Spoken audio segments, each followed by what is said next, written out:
Welcome, everyone. I hope you're having a good afternoon. Welcome to L4E's third session with the Center for Society, Technology, and Development. This third session of the speaker series, we have Aaron Vansintjan here to be our speaker on the topic of his forthcoming book, The Future is Degrowth. He's a writer and researcher and an editor at Uneven Earth, a website I'm sure many of you are familiar with. He recently completed a PhD at Birkbeck University of London on green gentrification. And previous to that, he did his master's and undergrad here at McGill in the early stages of E4A becoming into existence. And he is the co-author of this book, The Future is Degrowth, A Guide to a World Beyond Capitalism, to be released in June 2022 with Verso Books. So I'll hand it over to Aaron, and looking forward to this presentation. Aaron? Thank you very much, Josh. And thanks also, Josh, for the invitation and everyone here for making this happen. It's really nice to be here. As Josh said, I did my undergrad and master's here. And in fact, some of the people who joined the call were also my professors. So it's a bit intimidating and, well, anyway. It's just nice to be here also. So, yeah. Oh, okay. Are people okay if I take my mask off? Yeah. Okay. It's okay for the presenter. Yeah.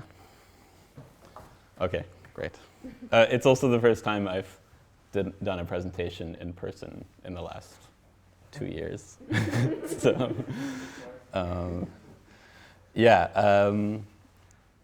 So this book, the story is that Andrea and Matthias were already had put out a book in German, and then they came to me and asked if I would help them edit and change this book for an English audience, which we then did.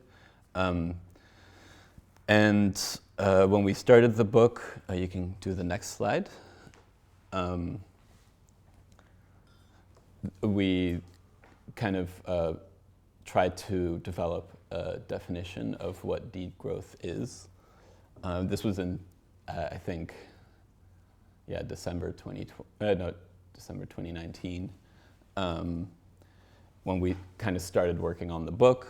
And so degrowth is a democratic transition to a society that, in order to enable global ecological justice, is based on a much smaller throughput of energy and resources, guarantees a good life and social justice for all, and that does not depend on continuous expansion. So after much deliberating, this was like kind of the definition we arrived at after kind of assessing a lot of the different degrowth literature out there. So that was January 2019. January 2020 that we started working. Next slide. Then you can click next. Then COVID happened, as you know, and kind of all the economic crisis that came along with it. Next slide. January 6th, the riot at Capitol Hill. Next slide. The election of Joe Biden. Next slide. If you remember, only last month, the trucker protests. And now, next slide, we have the war in Ukraine. A lot of these crazy events. And you can click next slide. So after all of these kinds of events, I basically totally changed my mind. And I think you can click next slide.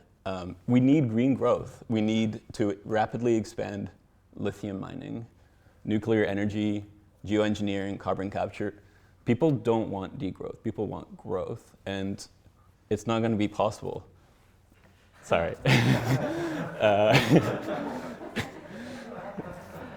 I hope people were confused for a second. No, it's not true. I haven't changed my mind. You could click next slide.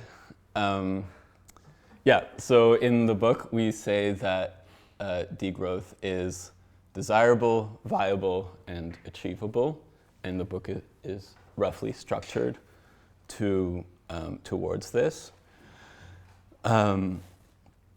It's part of a long tradition of thought and movement, so we don't have a specific idea of like this is when degrowth started and this is who degrowth thinkers are, but it's part of a very long tradition, and we try to explore that tradition that came along with the rise of capitalism. And so the book, you can kind of see it in two different ways. One is an exploration of that tradition, and it should function almost like a bit of a textbook or a survey of a lot of the literature that degrowth draws from. And it's not perfect, we missed a lot of things. And then, so that's one part, is this kind of like survey of degrowth literature, and then there's our own things that we try to bring to this literature. And I'll talk a bit about both today. You can go next slide. So there's a couple of things about degrowth that I think are special and unique. This is the third chapter of the book, where we offer seven different critiques of growth that degrowth draws from. And our argument is that what's nice about degrowth is it doesn't say this is the main critique of growth. This is the most important one. It's kind of a holistic approach. We have to look at this issue from lots of different angles. So you could go next slide.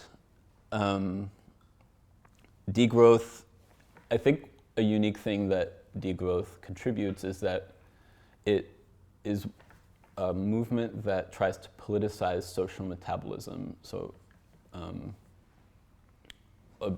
I don't know if I need to go over social metabolism. I kind of feel like a lot of people in here know what that means, but it's basically the material and energetic throughput of society. And and this is also a tradition that really got its start in the 1970s with environmental movements, with the Limit to Growth report, is that a moment when the stuff we use becomes a political object itself. And I think degrowth has been kind of placed within that movement, which criticizes that, which politicizes social metabolism. Next slide.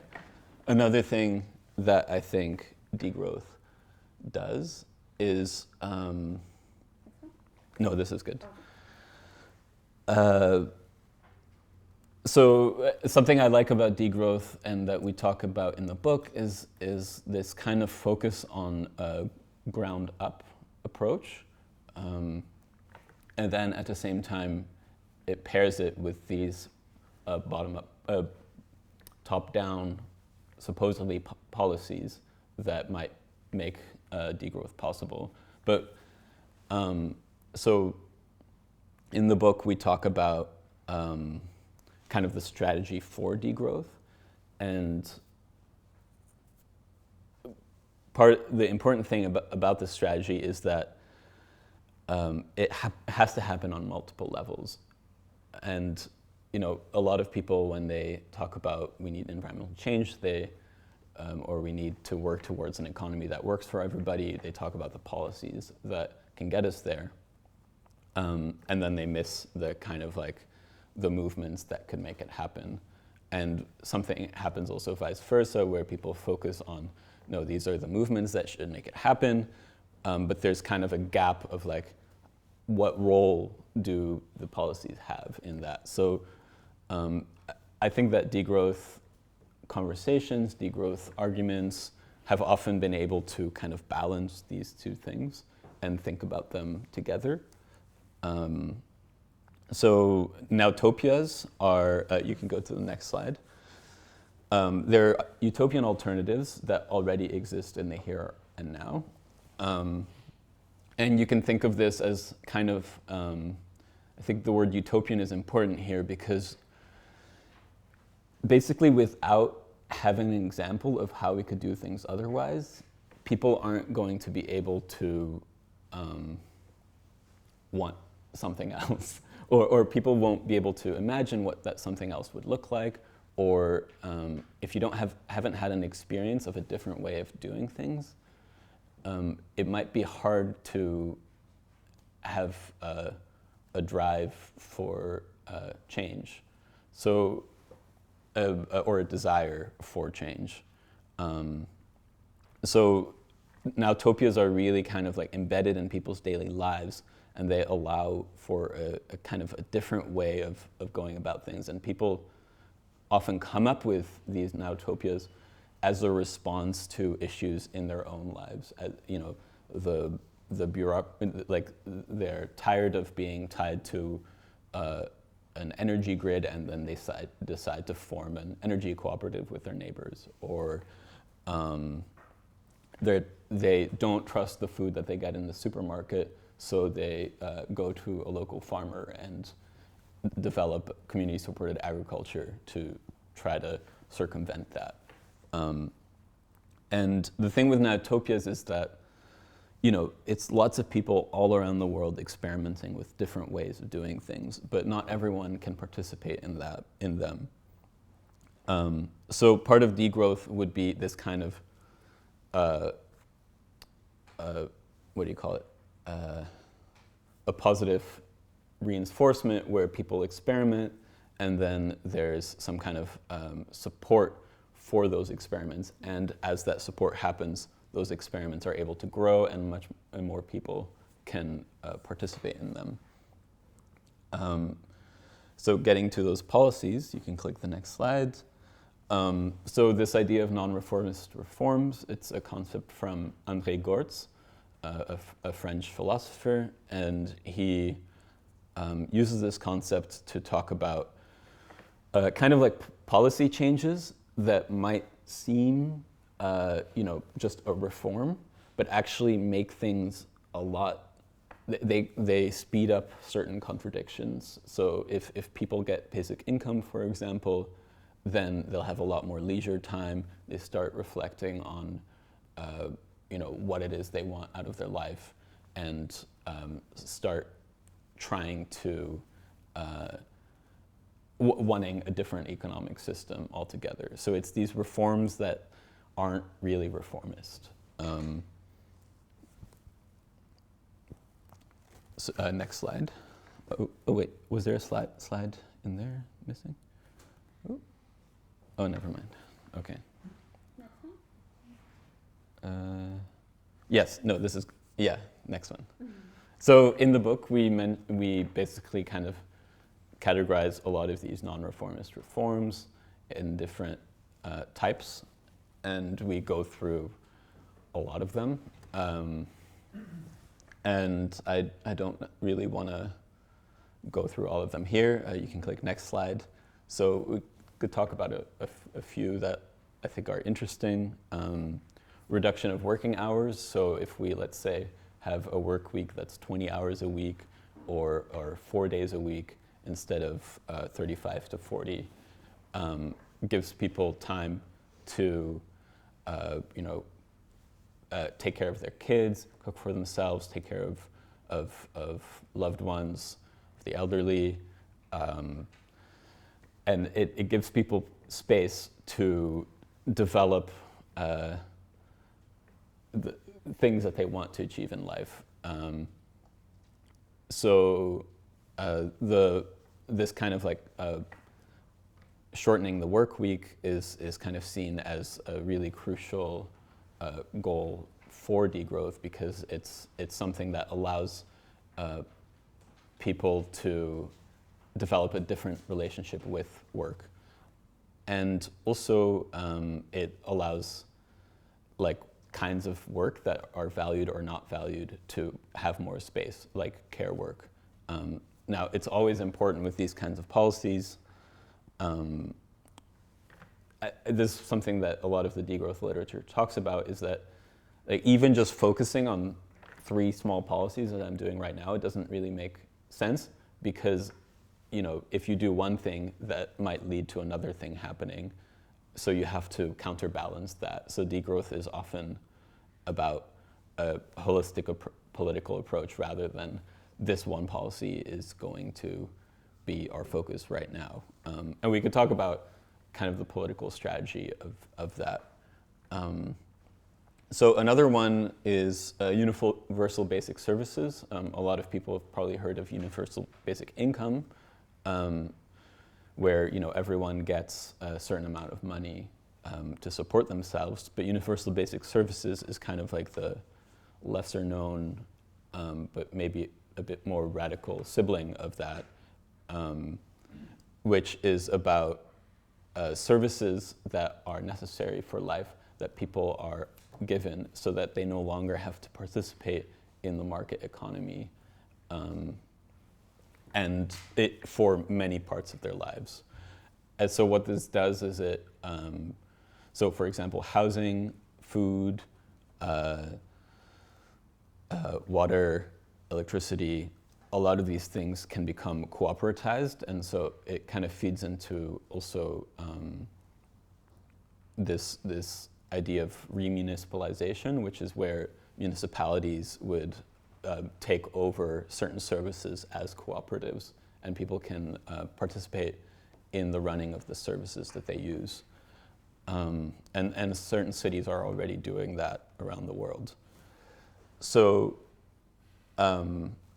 universal basic services is kind of seen as this way of challenging the kind of place of the market economy in people's daily lives.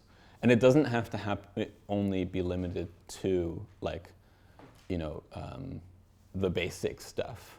It could also be universal leisure. If you think about parks, libraries, things like that, are things that, and also with climate change, we'll need places to cool down, to chill out, and we need those spaces in our cities. So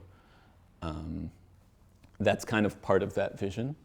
And then climate reparations is part of the kind of international vision, and there's lots of different policies on the table there, but this is kind of taking into account the ecological debt that the global north has to the global south, and actually offering ways to repair the damage done. So this is kind of like a brief overview of the book as people of degrowth, and it's like an assessment of the degrowth literature, which is really varied and diverse and constantly growing. So we did our best to kind of categorize it and make it digestible for people. And then there's the other part of the book, which is kind of our own contributions and some things that we try to talk about a bit. So you can go next slide. So there's some places in the book where we kind of make a few little interventions, basically. One thing that I really like is our chapter 2, and this is very much based on Matthias's work, where he's an economic historian, and his work was an economic history of the OECD and how growth became a thing to be achieved politically in the history of European economic thought. And so we kind of draw on that and a lot of this burgeoning literature that looks at the history of growth. When did growth become a thing that we wanted to achieve? And we talk about it borrowing from Antonio Gramsci, hegemony, this term. And we talk about the growth paradigm as a hegemonic ideology that is rooted in capitalism's roots, but also has ways that it evolved in the last century, starting around like the 1950s, post-World War II, and how it progressed into kind of the idea of development and eventually neoliberalism. So I think that's something that's quite interesting in the book. Next slide. So another thing we do is that we don't assume that every critique of growth is a critique of growth that we would like to be friends with, because there are a lot of critiques of growth that aren't necessarily in line with degrowth principles. So again, going back to that list of critiques, degrowth takes this holistic approach, taking into account like feminist critiques, critiques of capitalism, critiques of industrialization, and it has to balance those. But there's a lot of critiques that, for example, there are a lot of conservative thinkers that are increasingly starting to criticize growth. And it's important to be clear about why a critique of growth isn't to defend like patriarchal institutions, or it's not to defend white supremacy, things like that. So increasingly, you have a lot of like white supremacists that use a critique of growth, and there's a history of that too when you look at people like Garrett Hardin, who were white supremacists and who argued against growth and saw themselves as part of a conversation criticizing growth. So that's something that we try to point out, and we try not to be scared of engaging with those ideas and assessing why degrowth is different from them. Next slide. And something also is we devote a good part of the book to talking about the Green New Deal. So one thing that is interesting is there's many different proposals for the Green New Deal on the table at this point. And some of them, a very small amount of them criticize growth. Most of them don't mention growth, and some of them are pro-growth. So it's what we basically in the book, we're seeing the Green New Deal as a really positive intervention in policy discourse around how we can make a just transition happen. But we also point out that even though these Green New Deal proposals don't necessarily have to have the word degrowth in them, that's totally fine. But they need to also include policies that dismantle the growth paradigm and the growth system, because otherwise they're going to fail to actually make the transformation that's needed happen.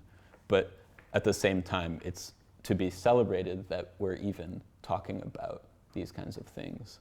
So for example, one thing that we talk about in the book is a critique of these Green New Deal proposals, which are overwhelmingly for a kind of global north green industrialization, and relying on increased extraction of lithium, relying on increased material throughput of certain kinds of technologies. So that's something that we talk about. Next slide.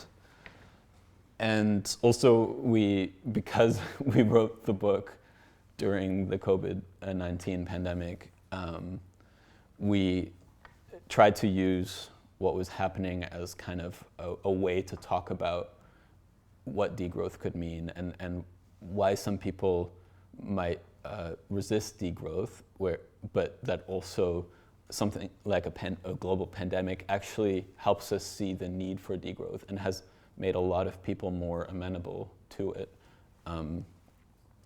Next slide. And that leads me to this discussion that I thought was interesting in the book, where we kind of push back against, there's this slogan, degrowth by design or by disaster. And it's a slogan that makes sense because, ultimately, this system of growth is going to meet its material and systemic limits, and there's going to be some kind of unraveling that we're witnessing right now, and that we could start seeing during the COVID-19 pandemic with supply chain crises, and we're seeing with the geopolitical impacts of the war in Ukraine as well. And the thing is, if we define degrowth as what we defined it as, then that's not degrowth. So we have to say it's not, degrowth is by design, and that's a bit something we're pushing back against. No, degrowth is an intentional process where we try to respond to a system based on growth and try to dismantle it and repurpose it to avoid the disaster part. But aside from that, we go into some of the ways that crisis itself might be a moment to start thinking about the policies that degrowth requires. So, for example, during the COVID-19 pandemic, you had a lot of governments do very radical things very suddenly to be able to respond to this. So, like nationalizing certain industry, like basically repurposing factories to create the things that we needed, like sanitary equipment, or in the case of Canada, like basically giving a kind of basic income to a lot of citizens. And something that how much time do I have? Okay. So something that I thought was interesting was that we looked at, so crises can be used for terrible purposes as well, which Naomi Klein talks about that in her book, The Shock Doctrine, where she says that neoliberalism, the ideology, was developed as a way to take advantage of certain crises and to push, to basically push state-owned things into the market. So that happened in Chile, then in New York, when New York defaulted, Wall Street pushed the city of New York to basically privatize a lot of its services, and then also when the USSR fell. So Naomi Klein kind of walks you through these ways that economists pushed for this kind of shock doctrine of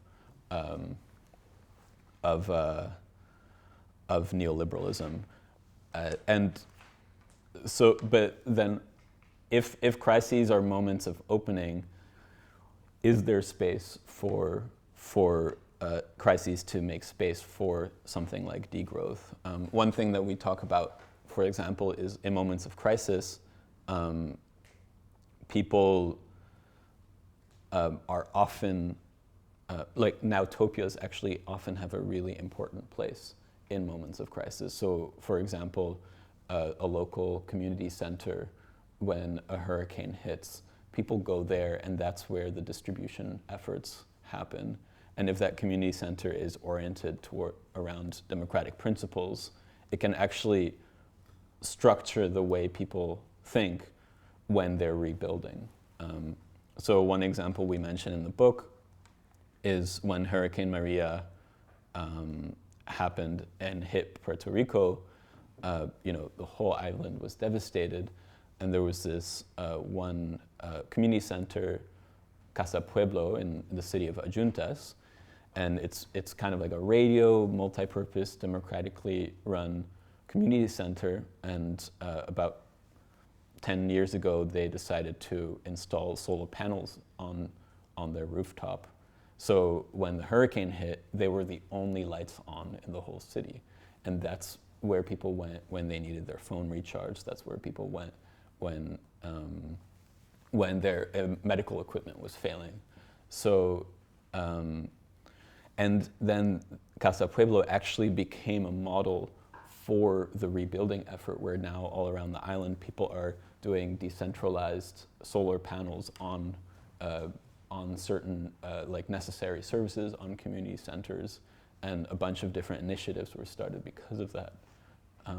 And the organization also influenced a lot of the political protesting that happened 2 years after the hurricane, where because of their democratic functioning, a lot of people were inspired by that and used that as a way to organize against the corrupt government.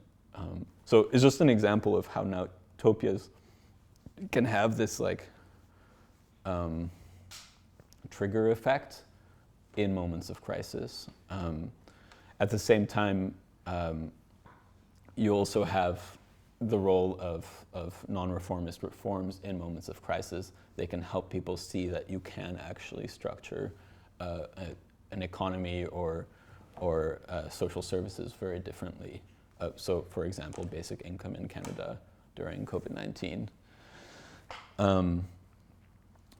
Yeah, so that's a bit what we talked about. And then next slide, and this is the last slide. Then our last chapter is called The Future of Degrowth, where we kind of give some pointers or some ideas or ways of thinking about some of the things that the degrowth literature could think more about, or like the degrowth movement could think more about. So like class structures, class divisions. A lot of people accuse degrowth of being like a middle class kind of concern, but that doesn't have to be the case. Middle class meaning if you just want to renounce material well-being, what about working class people who are actually struggling, and when they hear that you should degrow, they would be incensed. So how can degrowth talk about these issues? Racial capitalism also, how can degrowth think of growth, a growth system which is based on racism and which is structured by racism? And then with the war in Ukraine, this is especially pertinent. Geopolitics. What are the geopolitics of growth, and how can degrowth, because if degrowth were starting to happen, there would be a massive challenge by capital, and also in terms of a international system based on competition, how would degrowth work? So these are kinds of things that we have to talk about. Information technology, a lot of degrowth kind of either waffles between being inherently rejecting of new technologies or innovation, or being pro certain very small scale technologies. And we're kind of think it's a good idea to go beyond that either or, and to really think about, more than that, really think about the role that information technology has in growth right now, like as a system, as an economic driver.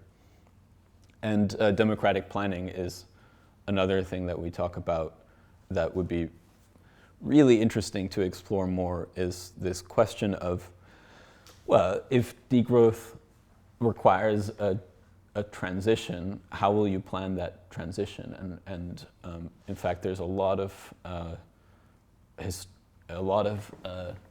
historical debates on what planning could look like, and degrowth hasn't really engaged a lot with that. So that's kind of yeah. You can do the next slide.